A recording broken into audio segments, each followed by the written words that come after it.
Good morning. Another beautiful Oklahoma sunrise. We are beginning part 2, titled Read and Respond. I've been reading you How Can I Get Through to You by D. Glenn Foster and Mary Marshall. I have to admit, I've learned quite a bit about myself so far. So I hope everyone is enjoying. I appreciate you letting me read my books to you. This is chapter 5, titled Acceptance and Rejection. First area. My sweet dog is less than happy. The sun is coming up, so he didn't get to go on his walk yet. So he'll be making some noise. Maybe he'll even play us a little tambourine. All right, acceptance and rejection. Why do we always have the same argument over and over? The nature of conflict.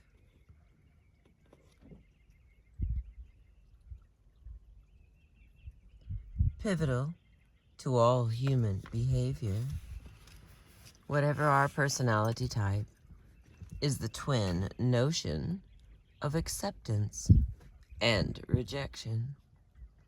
To put it simply, we just plain like being accepted. It puts us in a good mood and arouses positive thoughts and feelings. We feel well disposed toward the person accepting us and react well to them.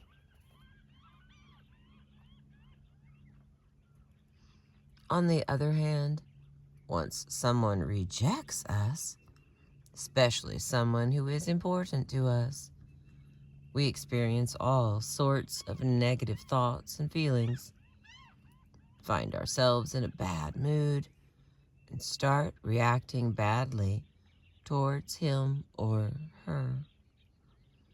In all our close relationships, whether with our parents, children, lovers, spouses, or friends, one of us invariably does or says something that irks the other.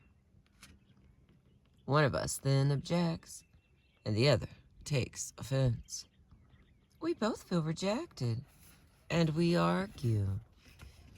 Depending on our respective personality types, we fall into particular, almost ritualistic, patterns of conflict that we seem doomed to repeat over and over. The second of the 3 R's, respond, is concerned with understanding why and how this happens, and how to go about stopping it from ever happening again. And the next category, driving each other crazy, or mutual rejection. When things, I've never heard mutual rejection. Oh my goodness. Driving each other crazy, and then it's a colon, and then mutual rejection. Okay.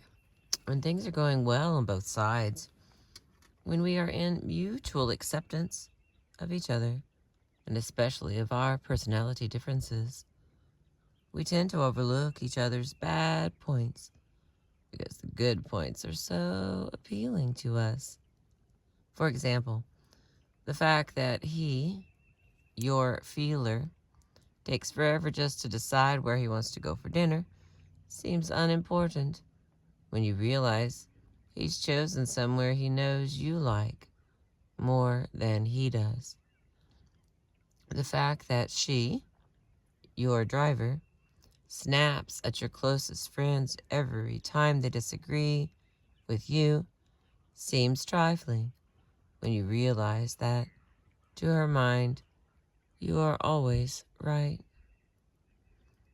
Yet there are times when we find it more and more difficult to overlook the other person's bad points or put a good gloss on them His inability to make up his mind quickly and decisively about anything can so infuriate you, excuse me, can so infuriate you, you begin to reject everything about him.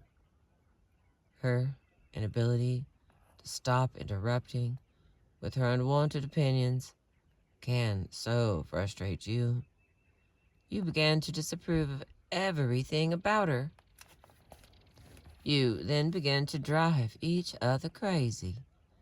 And if neither of you is able to reverse the process, what was once mutual acceptance, approval, and love can turn into mutual rejection, disapproval, and deep resentment. The continued mutual rejection can turn into open animosity, even hatred.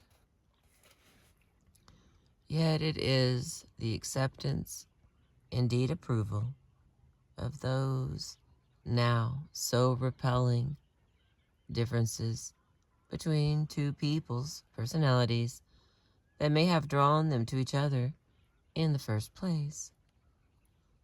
For example, put the mutually appealing personalities of the feeler and the driver together, and the mesh can be so perfect they seem made for each other.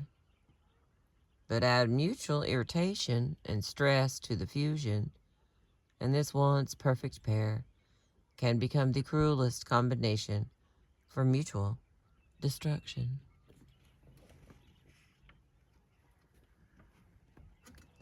The compassionate feeler, who is the warmest, most loving, thoughtful, and considerate of people, when loved and accepted, can, if continually rejected, eventually be turned into the coldest, most withdrawn, stubborn, and selfish of people.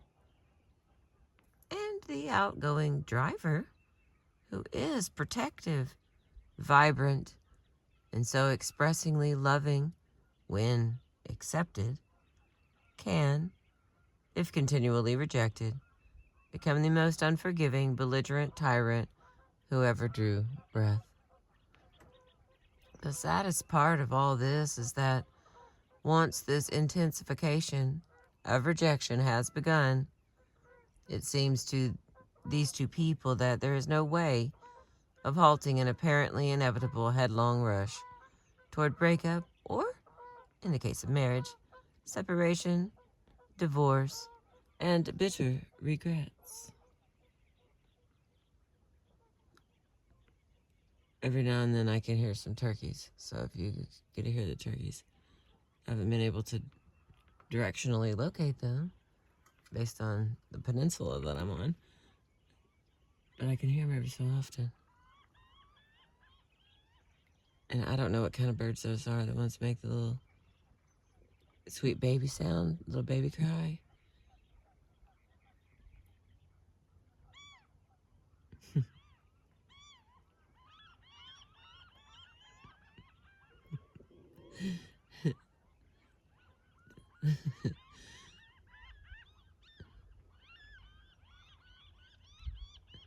It's the bird chorus.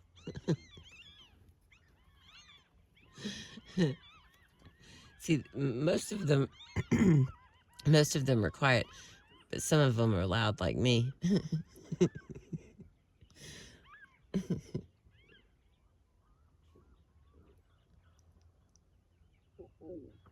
Okay, sorry. I was enjoying what I was here for, the sunrise. Okay, where the heck was I? Oh, there we go. Next topic, page 79. When we just won't give in. The intensification of rejection. This serial progression toward total failure of a relationship can be stopped simply by recognizing what is happening and knowing what to do about it. There they went again. Those turkeys.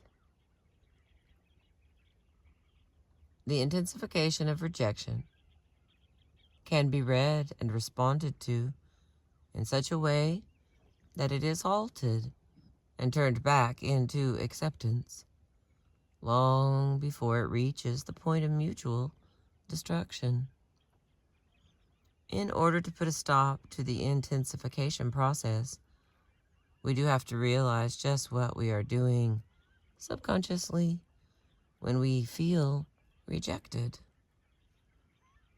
Because we don't like the negative thoughts and emotions aroused in us when someone rejects us, we struggle to get them to accept us again.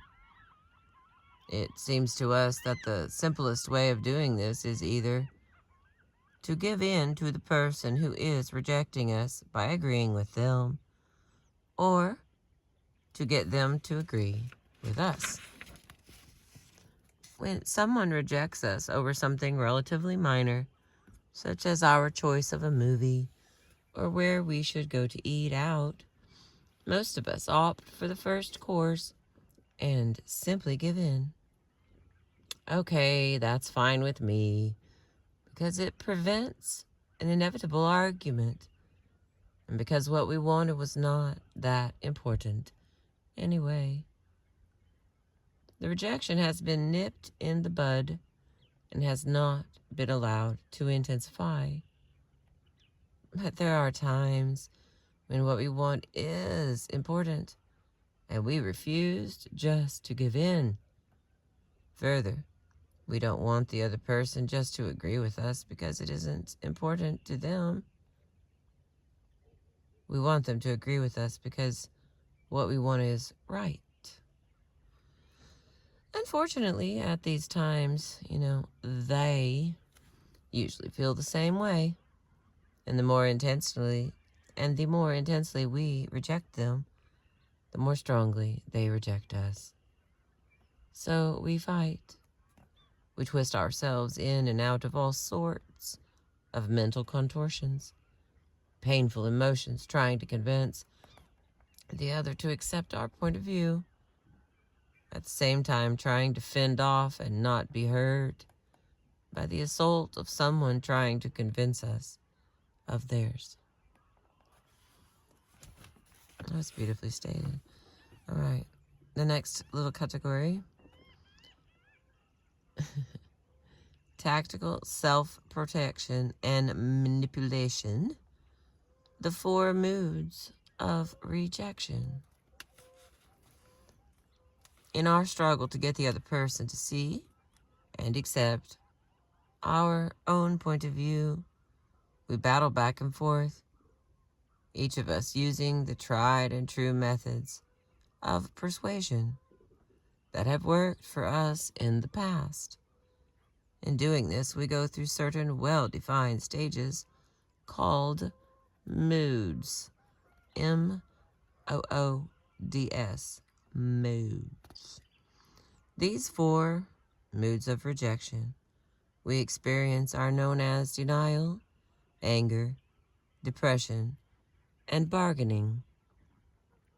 Often we pass through them so quickly, we are unaware ourselves that they are even there. Even when we are aware that we are in one or more of these moods, we are not fully aware of how they are affecting us.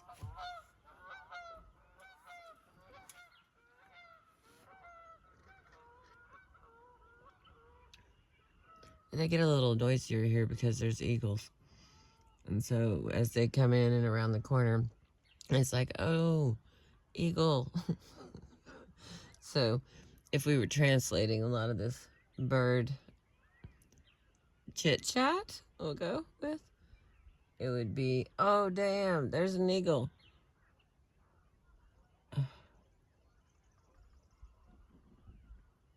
Thanks for being with me. All right, there we go.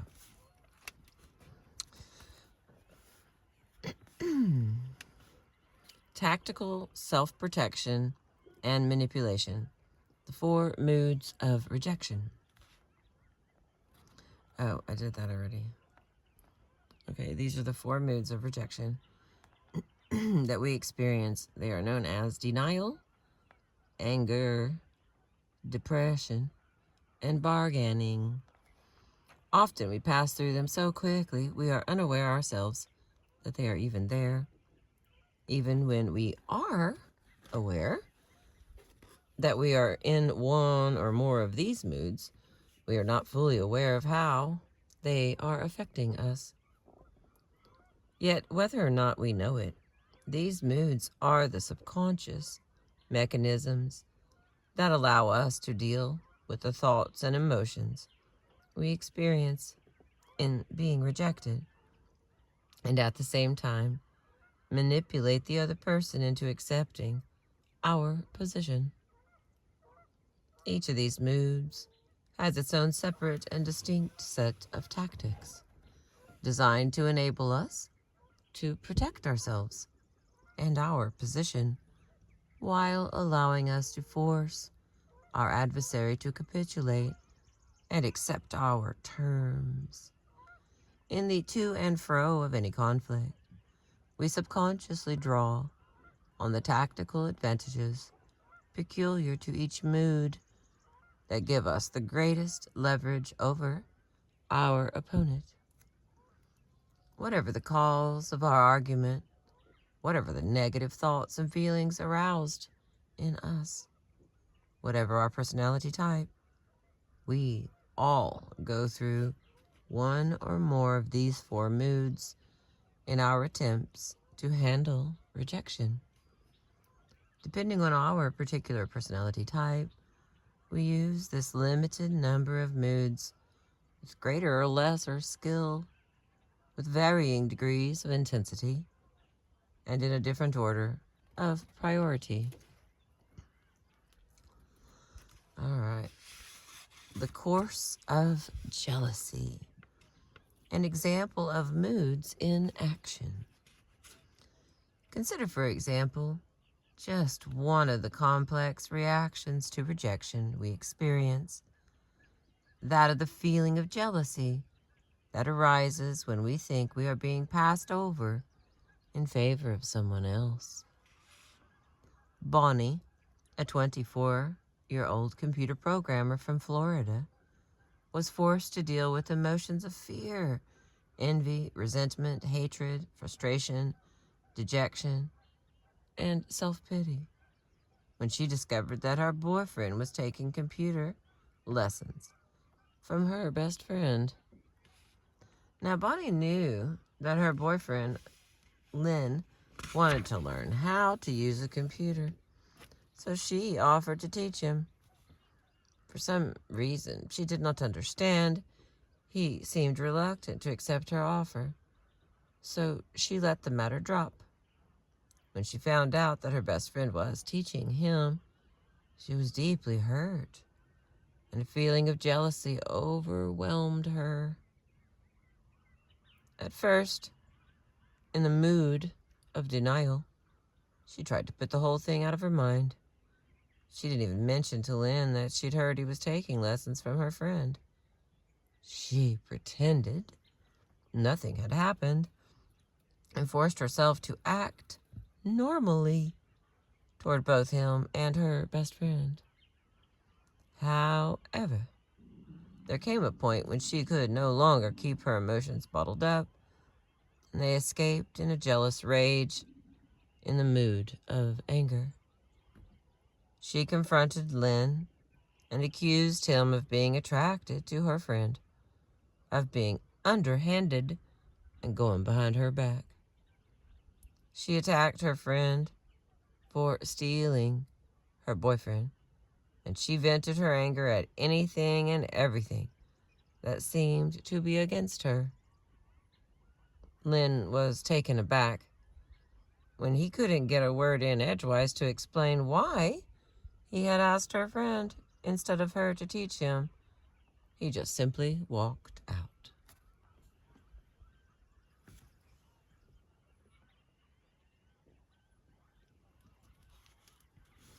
Left alone, Bonnie then turned her anger in on herself and collapsed into the mood of depression She was consumed by feelings of self-pity over her own inadequacies and frustration at her inability to handle the situation properly. When she eventually pulled herself together and realized she might have done irreparable damage by the things she had said to Lynn, she began to think she might be able to turn his rejection back into acceptance, and, in a mood of bargaining, worked out how she could cut some sort of deal for herself. She considered apologizing and promising never to accuse him of anything like that again. She even thought of buying him a present to soften him up. Then she settled on the idea of inviting him over for a romantic evening so she could use all her powers of sexual persuasion to win him back and apologize properly.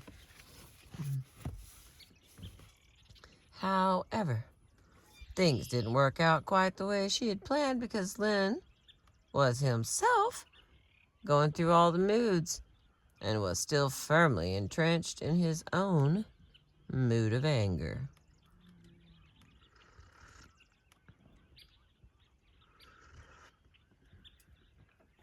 Oh goodness, here we go. Just as Bonnie had to deal with her thoughts and feelings of jealousy in these 4 moods, we all deal with any form of rejection by subconsciously shifting in and out of denial, anger, depression, and bargaining. From the most fleeting instances of rejection, our date not liking our choice of movie, to the most frustrating, our spouse detesting our best friend, to the shattering, like the decision to end a 24-year relationship, to the ultimate, the very process of death itself. We all suffer through one or more of these moods in our attempts to handle our distress. If we are not in acceptance, we are in rejection. And we find ourselves acting and reacting emotionally and rationally in one of these 4 moods. Depending on the intensity and protraction of the rejection, we draw on some or all of the range of tactics for self-protection and manipulation peculiar to each mood, subconsciously slipping in and out of each as we battle to reach acceptance. And the next little category here on page 83. If you would just see things my way. ... Efforts at mood bonding. Alrighty. Our need and desire to be accepted are so powerful that even while we are actively rejecting some aspect of the person we are in conflict with, ironically, we are still, like Bonnie, using each of these moods as an attempt to bond with that person.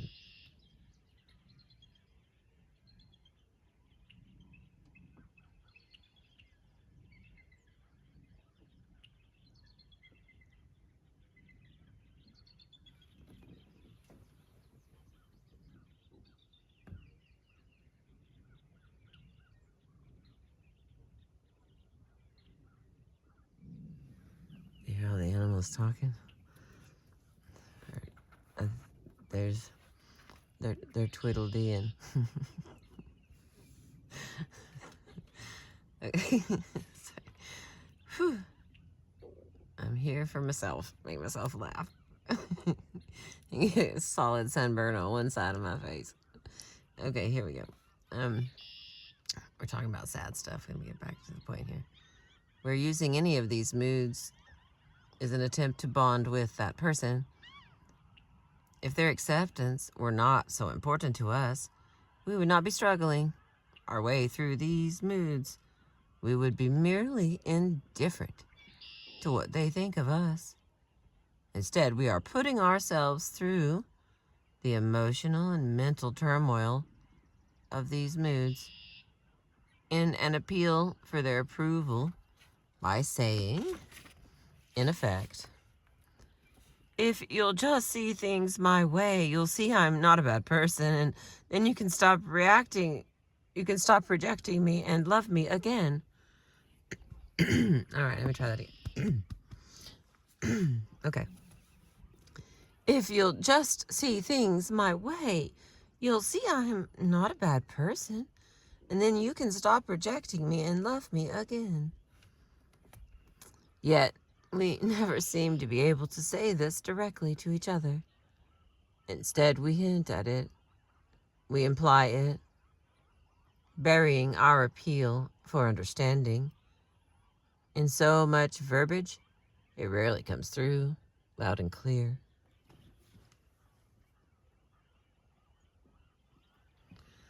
And the next category, the specific meaning hidden in our words, our theme.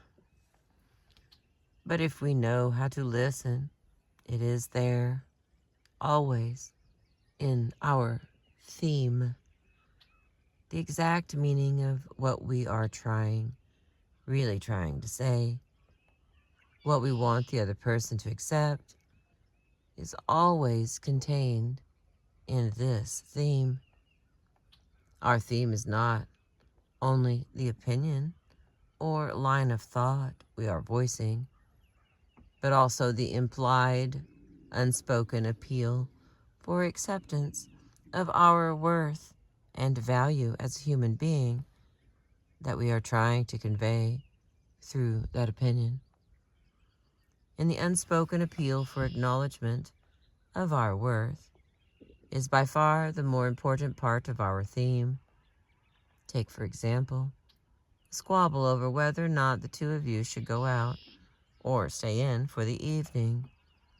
One of you wants to go out and says, "But we haven't been out for ages, and you know how much I love going for a walk in the evenings." The other says, "I just don't feel up to it this evening. Can't you see I'm exhausted?" The respective themes are, I want to go out, and I don't want to go out. Together with the unspoken, implied appeal behind those opposing stances. Please acknowledge my importance to you. Please value who I am and understand that I need you to think of me. Our theme is the essence of what we are getting at. Because it is so important to us to have this theme understood and accepted, it motivates us to keep arguing, to refuse to give up or give in. To our minds, it is inextricably tied up with who and what we are, with our worth and value as a human being. We sense that once this theme is accepted, we shall have been accepted and validated as who and what we are. We believe that the person we are struggling so desperately to bond with cannot really love us unless and until he or she understands and accepts this theme. Whatever our theme, we always repeat it throughout a conversation or argument. We may or may not repeat it in the exact same words, but its meaning returns over and over in one way or another until it is accepted. And the next category. Listen to what I'm trying to tell you. Using moods to get our theme across. Each mood enables us to repeat our theme in a different way. In the mood of anger, we demand that our theme be met. In the mood of depression, we plead for it to be addressed. In the mood of bargaining, we cajole the other person into acceptance of it. In our efforts to force a bond and understanding of our real meaning, we set about manipulating the other person into accepting us. Each mood affords us a different set of tactics for taking control and influencing the outcome of conflict in our favor. We use anger to dominate and control other people and the direction of the conflict we are purposely trying to generate. We try to force acceptance of our theme through power, being in no mood to consider their point of view. All we want to do is vent our thoughts and feelings in the most overpowering and aggressive way possible. Our anger thrives in friction and is fueled and fed by resistance. Resistance to it justifies our getting angrier and angrier in response and allows us to take a more and more extreme and dominating position. In depression, we turn the anger in on ourselves and we let it feed away at us. We feel sorry for ourselves, and the more we attack ourselves, the sadder that we become. We display our depression in an attempt to get the other person to feel sorry for us and acknowledge our theme. We implore them to soothe and alleviate our sadness and to understand and accept the reasons for it.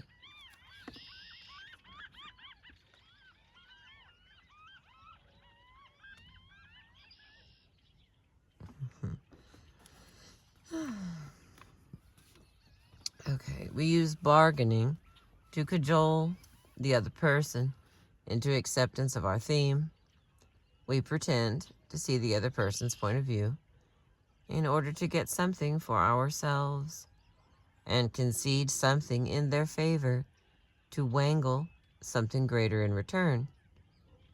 We try to maneuver them into acceptance of us through our mock acceptance of them.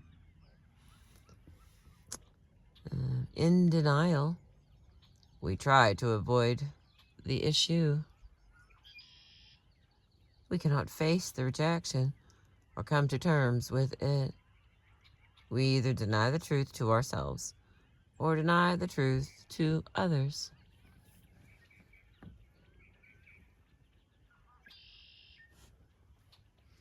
The first is a form of self-delusion and self-deception. We virtually hypnotize ourselves into ignoring the existence of another's position and even the reality of our own situation. We find the truth too distressing to face, and denial stops us having to come to terms with it. We refuse even to consider the possibility that we could be wrong. We will not accept what the other person is saying.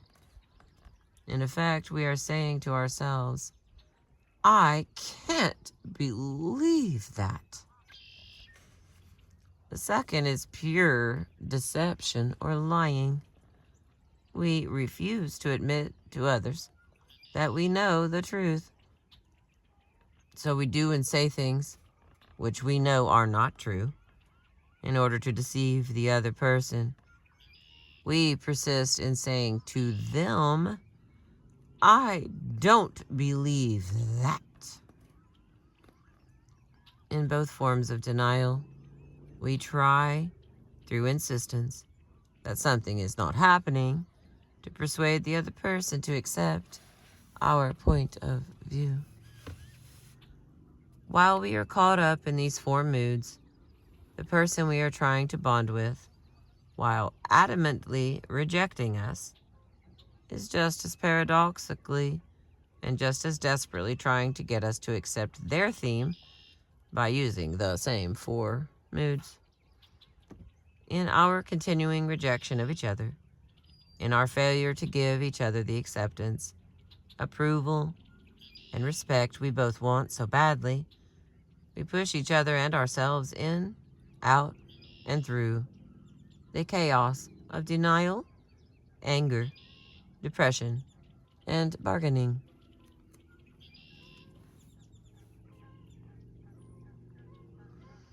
Okay, let me see what here we got left. Oh my word.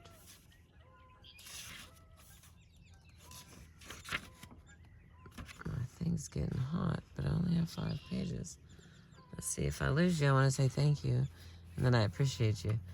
And then I was cut off because my phone got hot. Come on, babies.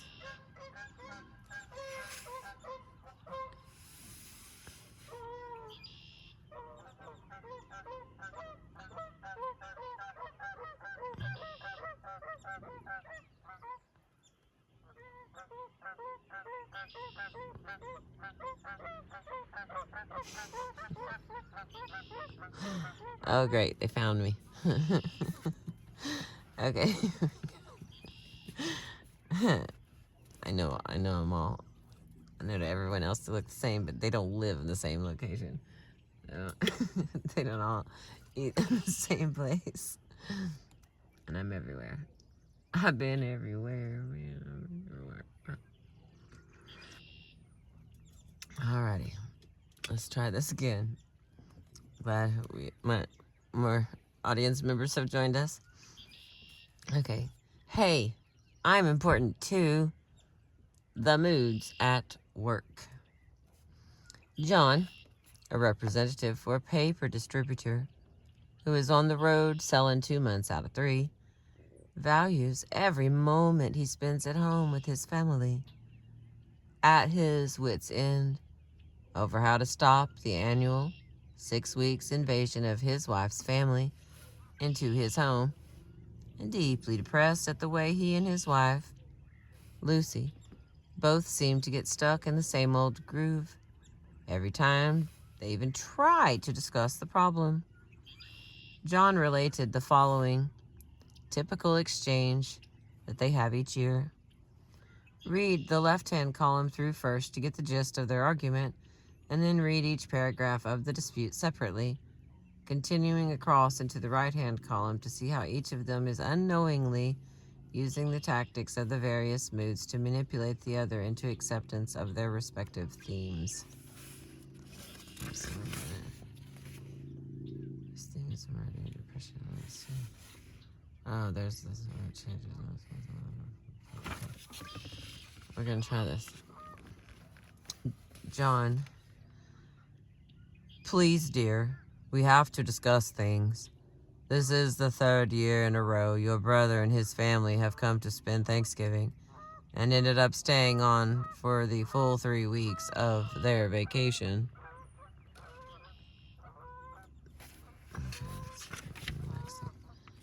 It's a little tough on me because with all the out-of-state traveling I do, I'm tired. And when I get home, I need to relax with just my family. You know, I work hard.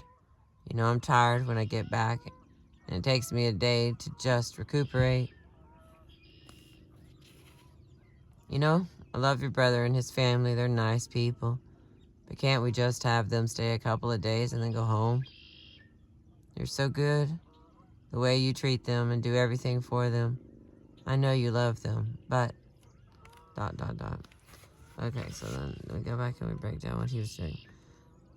Okay, John was saying, please, dear, we have to discuss things.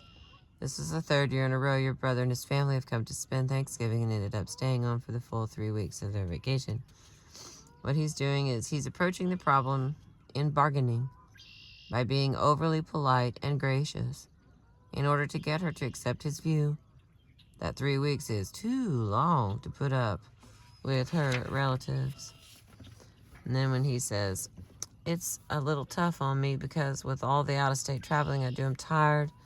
And when I get home, I need to relax and just with my family. What he's doing is his theme is emerging in depression. Emerging. And the next, I work hard. I'm tired when I get back, and it takes me a day or two just to recuperate. Here he is bargaining when he says, I work hard, because he expects her to read in for you and our kids. And he is appealing for something in return for that. His continued reference to his tiredness emphasizes his point with a hint of depression.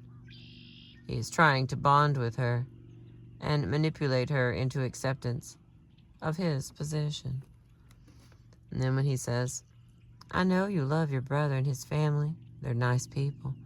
But can't we just have them stay a couple of days and then go home? Here he is couching his suggested solution in the bargaining tactics of flattery and concession to her position. And the last one by him here. You're so good the way you treat them and do everything for them. I know you love them, but... ... While cajoling her with bargaining, he is also trying to repeat his theme. But... ... Can't your love for me and what I want and need take precedence over your brother and his needs? All right, now we're going to read what Lucy has to say and what she's doing. Lucy says, I love my brother. You're going to have to understand I miss him when he's not here, and he misses me.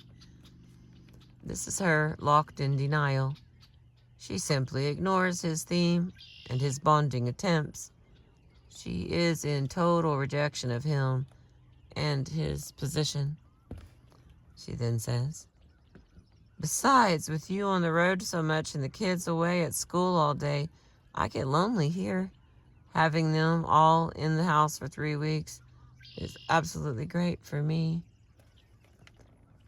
Here her theme emerges in depression. You leave me alone and lonely. And in bargaining by hinting, so don't I deserve some company? Back to her talking. But if you want to change the arrangement, you can talk to him if you like. I don't want to hurt his feelings. She does an about face out of denial and shifts into bargaining and conceding that he has a point and offers a deal. Now she says, no, on second thought, I don't want you to do that. You're so blunt. You'll offend him. Fearing she will lose out on the deal, she swings back into rejection, using denial of her husband's personality. Well, John replies to her by saying, here we go again. They were here for 3 weeks at Thanksgiving, and now it's only the beginning of June, my heavy period for work, and they're back again. Now, what he's doing is the previous rejection is repeated in terms of unveiled anger. There is the danger of a pattern being set up and the problem becoming cyclic. John says, don't I count for anything around here? And his theme of why does your brother have first call on your attention? What about me? Is repeated in anger and depression. Then he says, didn't you hear me last time? Don't you get it? I'm not getting through to you at all, am I? Now he's using anger to vent his frustration at having his theme ignored. Now Lucy starts talking again. You don't care about me or my family. What she's doing is restating her theme bluntly, in anger and depression.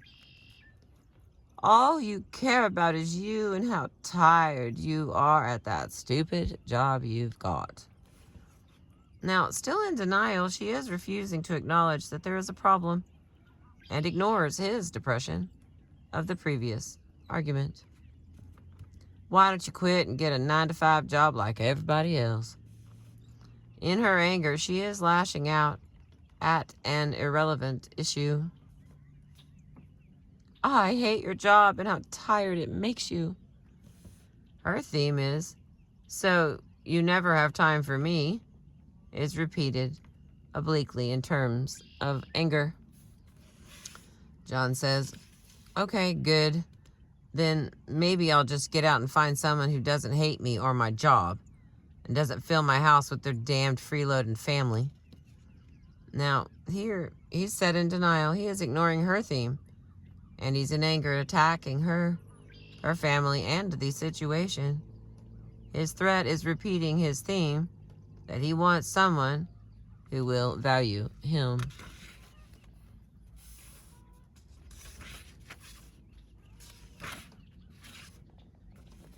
Alright, let's see if we can get much in we can.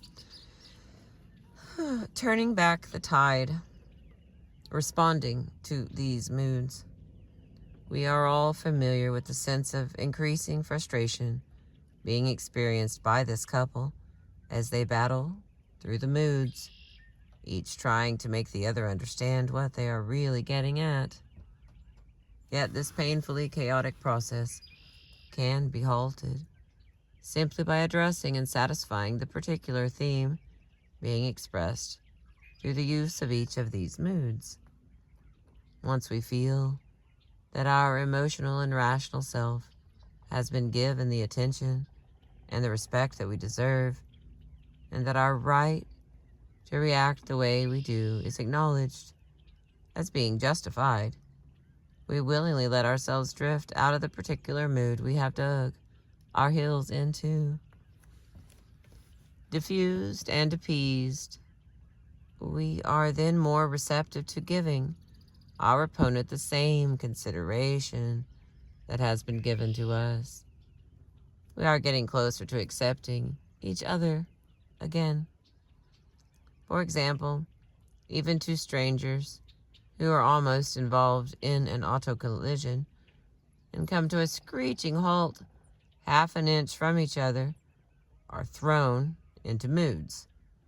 If they both explode into the mood of anger and leap from their cars, ready to rip each other limb from limb, the ensuing confrontation can be devastating. However, if one of the motorists gets out of his car and exclaims, "Hey, I'm sorry, that was my fault, are you okay?" the fury of the other driver is immediately diffused. She no longer feels an overwhelming urge to pummel the offending driver into oblivion. Her right to her feeling of anger has been acknowledged as being justified. She already feels somewhat appeased. Rather than yelling and cursing violently at top volume, she merely vents her annoyance in grumbling. She might even be ready to listen to the other driver's explanation for what he did, which, who knows, might even be justified. Just as easily as the anger of the now placated driver was diffused through acceptance of her position, anger can become intensified. If met with rejection, it will grow more and more destructive.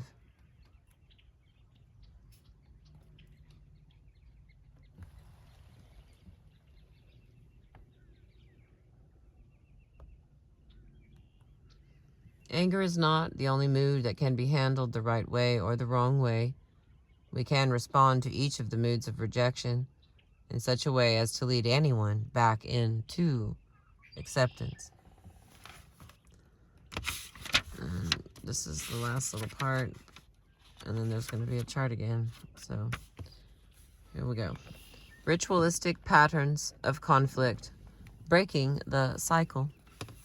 In our daily relationships with people who are not strangers, we constantly find ourselves intensifying rather than diffusing each other's moods by responding to their mood with one of our own and simply ignoring their themes.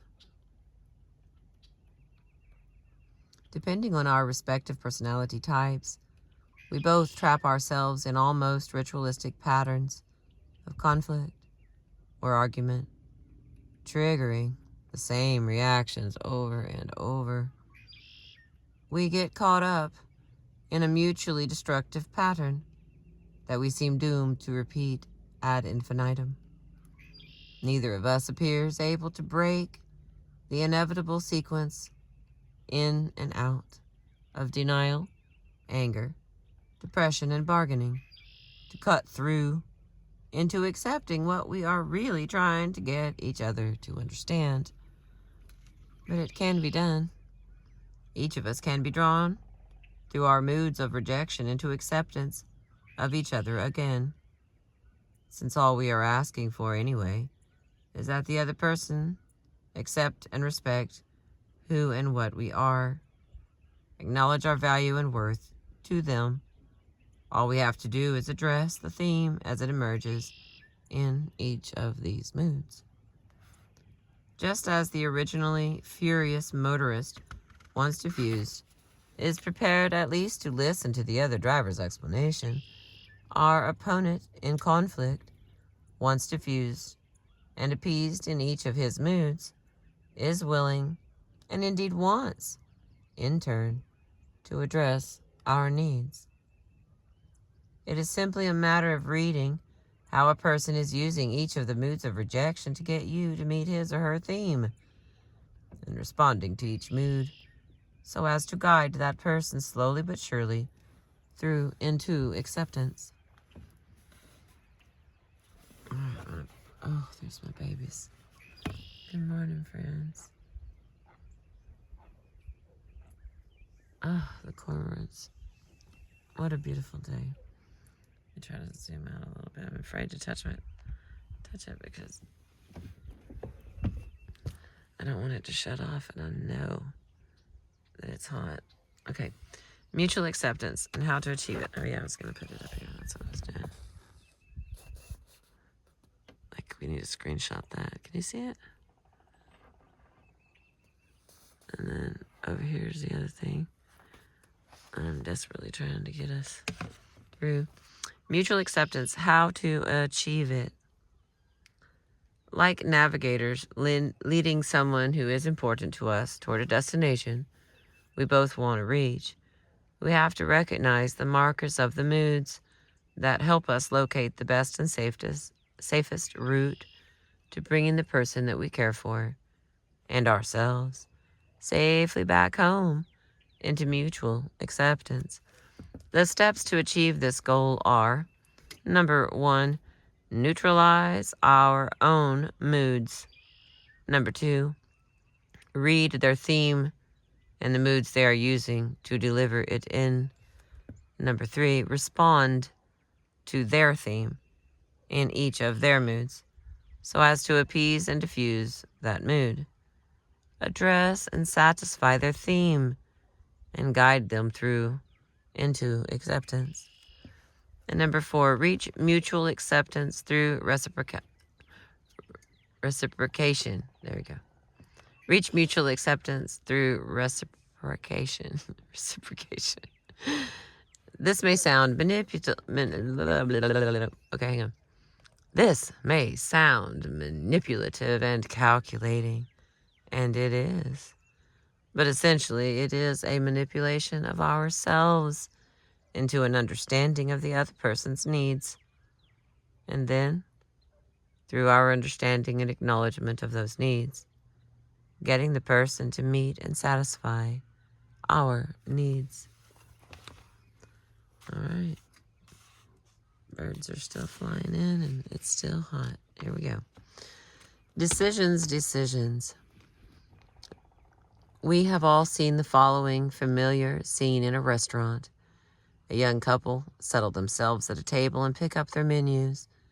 He skims through the listings and, quickly seeing what he wants, makes his decision and closes the menu, ready for some conversation. He is a driver. She, on the other hand, studies each item, flipping back and forth as she carefully considers everything on offer She is a feeler.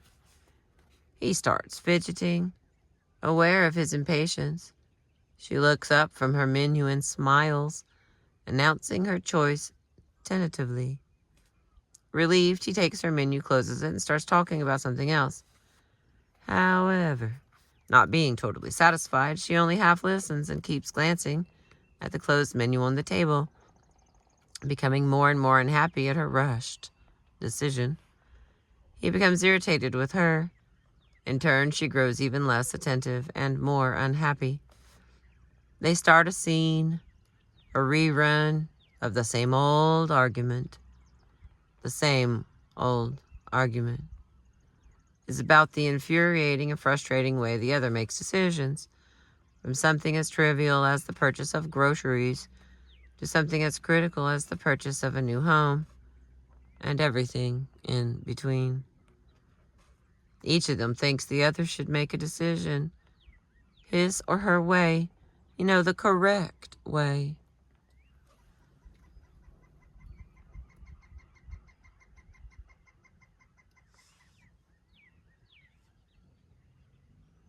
Okay, there we go. Neither of them realizes that because of their different personalities, neither of them can do this. So here, okay, I'm going to put this back up because I really think there's a bunch of crap here we need to like reread or need to be paying attention to. So there's that list that I'm about to read to you from my phone, guys. And then there's one more little snippet right there. And I'll say it again. It looks clear. All right, let me get through these. Stay with me. Keep this in there now. Okay, feelers. They need to consider all of the ramifications of any decision slowly and carefully. They feel bound to explore all the alternatives and then compare and contrast them, gradually narrowing down the options until they can make a thoroughly considered choice. Now, drivers, on the other hand, they scan the options quickly, lighting rapidly on their selection. Then, having made the correct, right choice, they are no longer interested in alternatives. Their minds are made up, and that's that. Now, analyzers weigh what is right and wrong for them in an orderly, very structured fashion, taking into account the purpose of the choice, and then select the option that makes the most sense in the circumstances. And elitists. Elitists go through a version of all the above ways of making a decision, but invariably choose an option that is not standard, definitely not ordinary or common, but which is appropriate to their standing. And we're going to make it. Each type agrees on only one thing about the way the others make decisions: that it is alien, irksome, and thoroughly frustrating. But like the personality types themselves, this cannot be changed.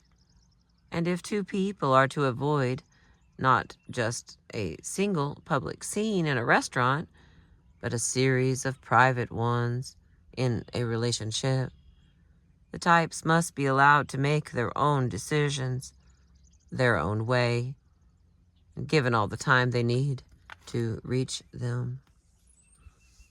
All right, we did it. How does it feel? Did I say that was 5? How did I get so far? I thought I was reading a 4, but I guess not. The book says that was chapter 5.